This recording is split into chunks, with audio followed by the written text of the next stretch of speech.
So, of all of the hardcore towers in Tower Defense Simulator, a lot of them have actually been recently added. So the Brawler was added last year, the Necromancer was sort of added last year. I mean, yeah, it was since 2023 before being moved over into hardcore from event towers, but I mean, since then it has been reworked when it was transferred over into a hardcore tower.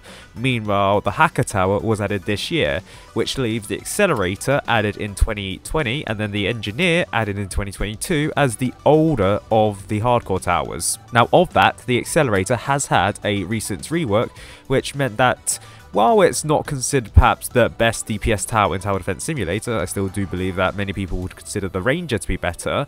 The Accelerator is still a pretty good DPS tower if you were to use it in combination with the Medic, for example, which can prevent any stuns from affecting it. Meanwhile, the Engineer, even though it can be considered a good high DPS tower, especially with the War Machine Sentry at level 6, many people do not consider it that much of a big deal to use for high DPS endgame stuff because of its potential. On the grand scheme of things, it is pretty weak. You can only place that on 6 Engineers, and the limit of 4 War Machine Sentries at level 6 probably harms its ability from being used any further. And the testers in Tower Defense Simulator actually do recognise this. So Nims here said of the 4 hardcore towers, disregarding the Necromancer, since it's in a weird position currently, which is fair enough apart from PvP mode, which makes sense since it was an event tower transferred over into a hardcore tower, so it makes sense why it's in weird position currently. The Engineer is admittedly the one that the testers are least content with the state of. I have stated before that new stats do exist for it, which is true. However, the issue is that they require developer intervention to function correctly. The idea for an Engineer buff, going off the previous poll, to give the Engineer itself low damage output with a very high sentry cap, essentially allowing it to ramp up sort of tower so it can benefit better from being supported by towers like the DJ booth and the Commander towers, and now the Medic tower after the rework. Now, this is kind of ironic given the fact that the ramp up sort of feature was in the game previously with the Sentry Tower. The Sentry Tower being a similar sentry to the one that the Engineer builds off with its building ability. Now, in the past, in 2020, the sentry that the Engineer was speculated to have been built was actually very similar to the sentry back in 2019, when first it released in 2019 and removed in 2020, so much so that many people thought that the Engineer would be the replacement for the sentry. Not the case. But it is kind of ironic that the Engineer was first speculated, or is speculated, to get this ramp up sort of mechanic similar to the Sentry, which was removed, in more or less in favour of the Engineer. Now, further to this, although we did test stats with this concept in mind, one issue becomes blaringly obvious: defense. When an Engineer shoots an enemy with defense, it gains significantly less scrap than normal. That is correct. Making its sentry building capabilities severely inconsistent. So yeah, you've got wilding, damaging outputs from the Engineer. Sometimes it can deal up to like 50 damage with like current statistics. Sometimes it can only deal as much as like 20 with some defense statistics.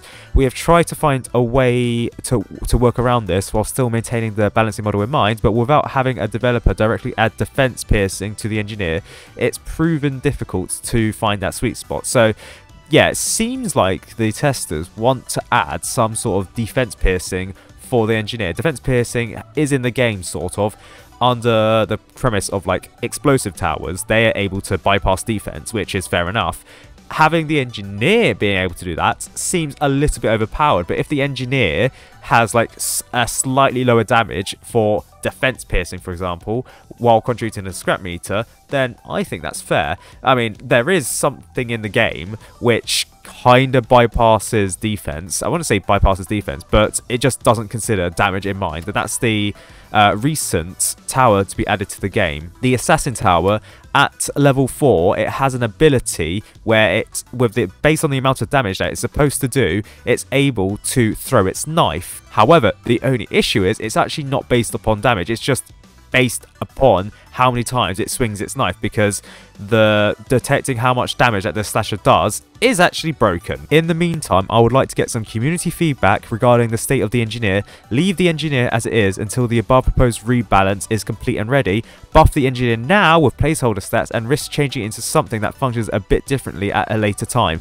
Personally, I'd like to leave it at 1, but most people probably would leave it at 2. I haven't seen the polls results yet. For reference, the temporary buff slated on idea 2 would just be number adjustments to the current engineer, which is fair enough. It's probably like slightly increased damage and changing on the amount of scrap needed to build the sentries. Idea 1, the one that we're trying to get word for a while, completely rebalances the later levels of the engineer, trying to focus more on shredding high health enemies and bosses. Alternatively, I like to propose idea 3, buff the engineer's raw stats and leave it as it is. The current concept for the engineer works as intended and should not be adjusted. So that is not a rework, so you don't change, like, there's no change in the engineer being able to pierce any enemies or pierce defense from enemies. It's just able to function as it is right now. And from what I can see, idea 1 has 32% of the vote, idea 2 47%, which is a plurality, not the majority, but you're 3% off the majority, and 21% of people want to buff the engineer's raw statistics. So, like, the difference between idea 1 and idea 2, not too much of a difference. In terms of raw votes, it's about 230. I'd probably say I prefer idea 1, but idea 2 here has won. So, there's not been a engineer buff yet. As of recording this video. Perhaps there's going to be one in their next update that will be coming out soon. I don't know, at the time of this video it's not been released, but I wouldn't be surprised if it will be released. Although there is a disclaimer here saying voting for number 2 doesn't mean an engineer buff will happen in the next 1 to 2 updates. From when this poll was made, it's only been 1 update. It just means I will begin drafting a temporary buff to get into testing, which is fair enough. The poll, meanwhile, is out on the same day, at least of this, my time zone, which I am currently in the Washington time zone, Washington DC. There are medic initial thought polls. So firstly, extremely overpowered, slightly overtuned, balanced, slightly underpowered, extremely underpowered, and it seems like the testers in Tower Defense Simulator have got this one right. Balanced is the results for the engineer, and a majority of the vote, 58%, so well done, testers. Meanwhile, for the turret, extremely overpowered, slightly overtuned, balanced, slightly underpowered, extremely underpowered, it's balanced. I mean, even in fact, 75% of people think that the current turret is balanced, which, I mean, I guess, but they've barely changed anything about the turret, I can't lie. Looking for honest feedback on the medic specifically, voting for anything above balance does not mean it will be nerfed. However, balancing support towers is a difficult task in the greater context of the game as a whole, so getting proper feedback on the greater public's opinion of them is important. I do wonder how many people actually voted balanced so that the testers and the developers wouldn't mess around with the medic statistics. I know that with the medic, it's been able to currently stack its, I think it's damage buff or the fire rate buff, to the point where people have actually abused it to get like 120 damage buff or fire rate buff, which is probably not meant to happen, and I think the community don't want the developers to know about this. But also, apparently, the medic has been very useful in helping out towers like the accelerator, which is severely affected by stuns, and with the medic being able to prevent a tower being stunned in the first place, I think many people actually do appreciate the medic more than it did previously, which was being able to unstun towers. And also the medic being able to actually grant towers detections from using its ability. Now, of the best support tower of the options presented, Commander, DJ Booth, Medic, so these are the ones that can buff fire rate, buff damage, and the DJ Booth can buff the upgrade costs for a tower, and many people have gone for the DJ booth because, well, it has 3 abilities and people like those abilities. The medic here, interestingly enough, is voted for 17% and the commander 23%. I mean, based on what I've seen so far, yeah, the DJ booth is probably the most popular. 60% seems just about right. That being said, interestingly enough, there's a discussion thread for this, and a lot of people are saying that maybe the commander is actually better. I don't know why, but fair enough.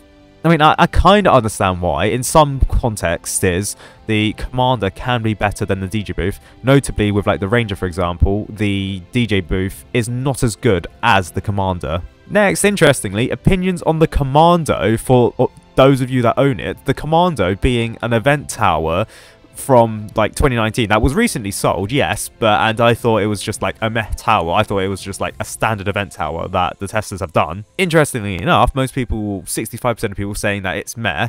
Interestingly enough, the amount of votes here, you're looking at 1,799. That's only about 600 less than the average poll gets in Tower Defense Simulator. So I'd have to assume some people are lying about owning the Commando.